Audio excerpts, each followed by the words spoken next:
ہم ظاہر دیکھتے ہیں، دھوکہ ہم اسی لیے کھاتے کہ ہم نے ظاہر دیکھا. ظاہر میں تو بڑا متقی، ظاہر میں تو بڑا پرہیزگار، ظاہر میں تو بڑی اچھی اچھی باتیں، لیکن جب باطن ٹٹولا تو گندگی، نجاست، ناپاکی، غلط ارادے، غلط عزائم، گندی سوچ، چھوٹی سوچ.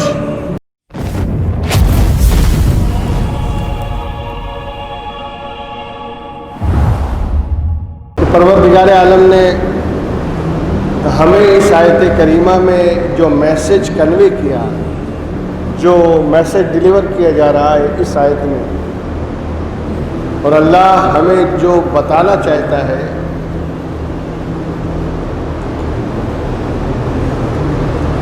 وہ صرف اتنی سی بات ہے،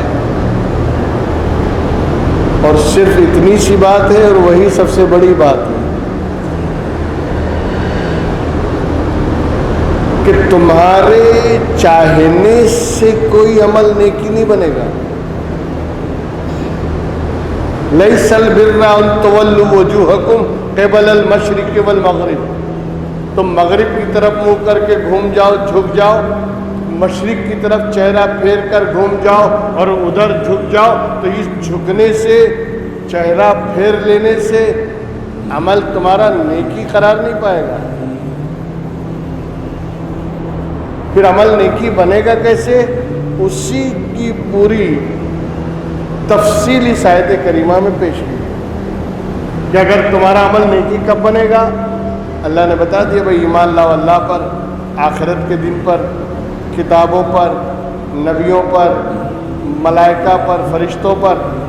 ایک چیپٹر تو یہ بیان کیا کہ ایمان لاؤ، اللہ پر لاؤ، آخرت پر لاؤ، ملائکہ پر لاؤ، اللہ کی کتابوں پر لاؤ، اللہ کے نبیوں پر ایمان لاؤ. یا ایمان لانے کی بات ہوئی. پھر اس کے بعد دوسرا چیپٹر بیان کیا. ابھی آیت ختم نہیں ہوئی، ابھی نیکی کی ڈیفینیشن ختم نہیں ہوئی، ابھی نیکی کی جو تفصیل ہے وہ ختم نہیں ہوئی، بلکہ اور آگے بیان کیا جا رہا ہے کہ صرف ایمان لانے سے بھی یہ ثابت نہیں ہوگا کہ تمہارا عمل نیکی بن گیا، بلکہ دوسرا پہلو یہ ہے وَآتَ الْمَالَ عَلَىٰ حُبِّهِ ذوِي الْقُرْبَىٰ وَالْيَتَامَىٰ وَالْمَسَاكِينِ وَابْنَ السَّبِيلِ. آخر آیت تک کہ اپنے مال میں سے، اپنی کمائی میں سے غریبوں کو دو، رشتہ داروں کو دو، یتیموں کو دو، مسکینوں کو دو. یعنی ایک طرف اللہ نے اپنے حقوق کو بیان کیا تو بعد میں بندوں کے حقوق کو شامل کر کے یہ بتا دیا کہ صرف حقوق اللہ ادا کر دینے سے، نمازی بن جانے سے، حاجی بن جانے سے، زکوٰۃ دینے والا بن جانے سے، اگر تم نے یہ سمجھا ہے کہ ہمارا حق ادا ہو گیا تو تمہاری یہ سوچ غلط ہے، تمہاری یہ فکر غلط ہے. اس لیے کہ نیکی بنانے کے لیے اگر ایک طرف اللہ کے حقوق کو ادا کرنا ضروری ہے تو دوسری طرف بندوں کے حقوق ادا کرنا بھی لازم ہے. ایسا نہیں ہوگا کہ تم باہر کچھ بھی کرو، مسجد میں آؤ، نماز پڑھو، سب معاف ہو گیا. آج کل سوچ یہی ڈیولپ ہو رہی ہے، آج کل جو تھنکنگ چل رہی ہے وہ یہی چل رہی ہے بھائی کچھ بھی کرو نماز پڑھو. یہ کیسے مطلب کچھ بھی کرو نماز پڑھو؟ کوئی بھی دھندا کرو نماز پڑھو. مطلب ان کے کہنے کا مقصد یہ ہوتا ہے کہ اللہ سب معاف کر دے گا. حرام کرو نماز پڑھو، ناجائز کام کرو وعدہ نہیں، نماز پڑھو. ابے نماز ایک الگ چیز ہے، وہ جو باہر تو کر رہا ہے وہ ایک الگ چیز ہے.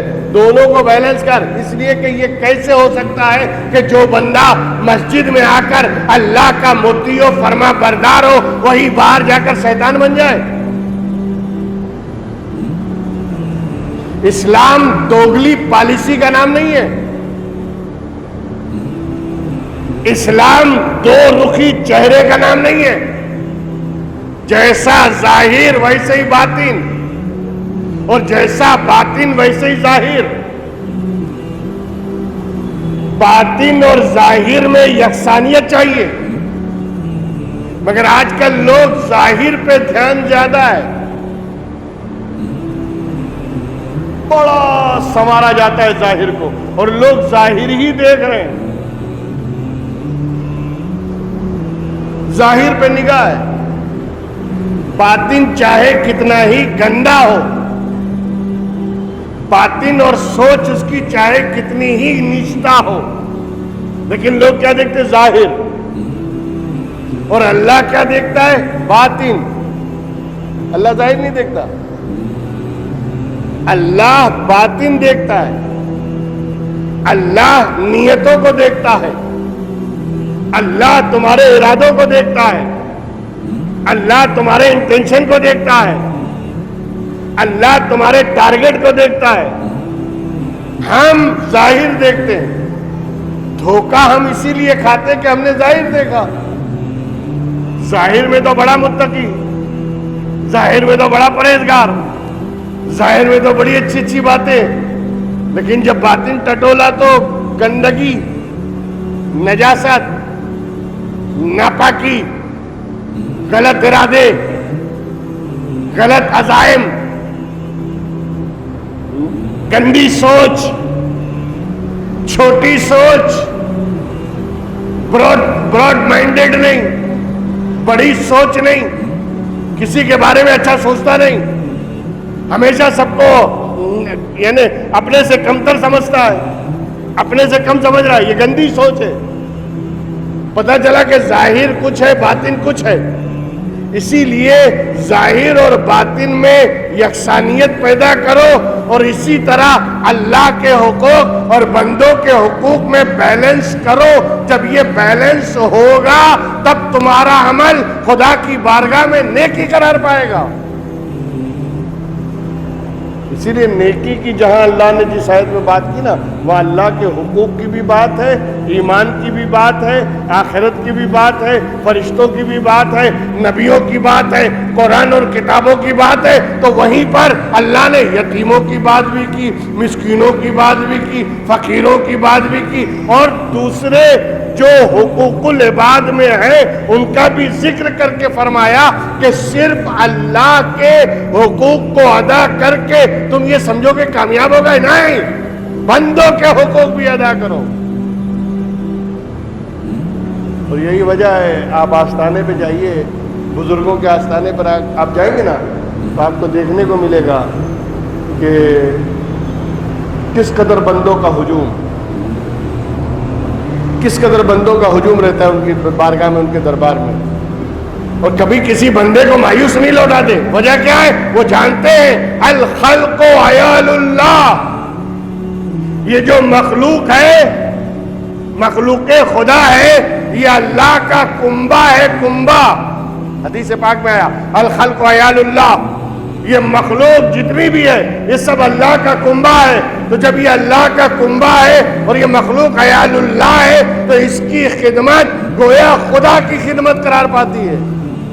اس کو خوش کرنا گویا خدا کو راضی کرنا ہے، اس کے بارے میں اچھا کرنا، اچھا سوچنا گویا خدا کے ساتھ خوش فہمی ہے۔ اسی لیے حقوق العباد کو بہت زیادہ ترجیح دیتے بزرگان دین، اولیاء کاملین۔ اکثر دیکھیے گا کہ ان کی بارگاہ میں لوگوں کا ہجوم ہوتا ہے، اور ہجوم اسی لیے ہوتا ہے کہ وہ ان کی حاجتیں پوری کرتے ہیں، ان کی ضرورتیں پوری کرتے ہیں، ان کے لیے دعائیں مانگتے ہیں، ان کے حق میں دعا کرتے ہیں، ان کی بھلائی کے لیے اپنے رب سے دعا مانگتے ہیں۔ وجہ یہی ہے کہ جب بندہ دوسروں کے لیے مانگتا ہے تو اس کے بھلے میں اس کا بھلا خود بخود ہو جاتا ہے۔ آپ نے نعرہ سنا ہوگا نا غریب نواز میں، اکثر خدام لگاتے سب کا بھلا سب کی خیر، سب کے بھلے میں غلام کا بھلا غلام کی خیر، یہی بولتے نا۔ اسی لیے کہ سب کا بھلا چاہو گے تو سب کا بھلا چاہنے میں اپنا ہی بھلا ہو جاتا ہے۔ قدرت ہے، خالق کائنات ہے، قادر مطلق ہے، وہ دیکھ رہا ہے کہ جب یہ میرے بندوں کا اچھا چاہتا ہے تو اس کے ساتھ بھی برا نہیں ہونا چاہیے۔ اصل بات یہ ہے، اسی لیے دوسروں کے حق میں دعائیں مانگا کرو، دوسروں کے حق میں دعا کیا کرو۔ اس لیے کہ جب دوسروں کے حق میں تم دعا کرو گے تو تمہیں اپنے لیے دعا کرنے کی ضرورت ہی نہیں ہے، خود بخود قدرت تمہارے فیور میں ہو جائے گی۔ اس لیے کہ الخلق عیال اللہ، جتنی مخلوق ہے وہ اللہ کی عیال ہے، کنبہ ہے. تو جب اللہ کا ایک بات بتائیے، اگر آپ کوئی آپ کے خاندان کا اچھا چاہے تو کیا آپ اس کا برا چاہو گے؟ کوئی آپ کے پریوار کو اچھا چاہے اور اس کے لیے اچھا کوئی کام کرے اور چاہے کہ اس خاندان کا بھلا ہو، اس کنبے کا بھلا ہو جائے، اگر کوئی یہ چاہے تو کیا آپ اس کے حق میں برا چاہو گے؟ بس بالکل. الخلق عیال اللہ، تو مخلوق خدا اللہ کی رحمت کی بات ہے. صاحب اقتدار ہے، صاحب اختیار ہے، بڑی طاقت والا ہے، بڑی قوت والا ہے، اپنی مرضی کا آپ مالک ہے.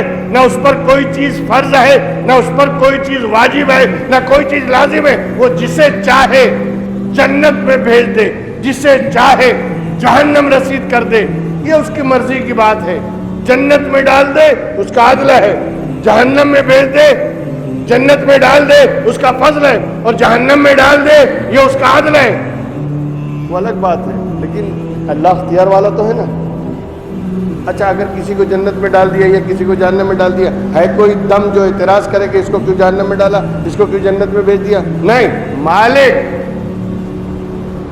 سب کچھ ہے نا. لیکن اس کے باوجود اس کی رحمت کا تقاضا دیکھیں، اس کی رحمت کس بات کی مقتضی ہے، اس کی رحمت کا انداز کیا ہے، اس کی رحمت کیسے انگڑائی لیتی ہے، اس کی رحمت بندوں پہ کیسے برس جاتی ہے.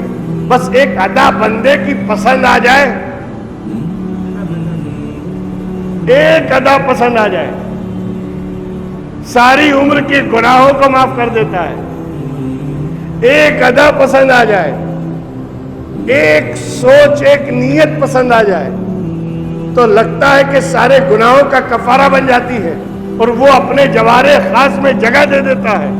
آپ دیکھیں واقعات بہت سارے ہیں، مگر میں اکثر وہ واقعہ آپ کے سامنے بیان کرتا ہوں کہ دیکھیے مخلوق خدا کی خدمت کس قدر ضروری ہے اور کتنی قیمتی، اور اللہ کی نگاہ میں اس کی حیثیت کیا ہے.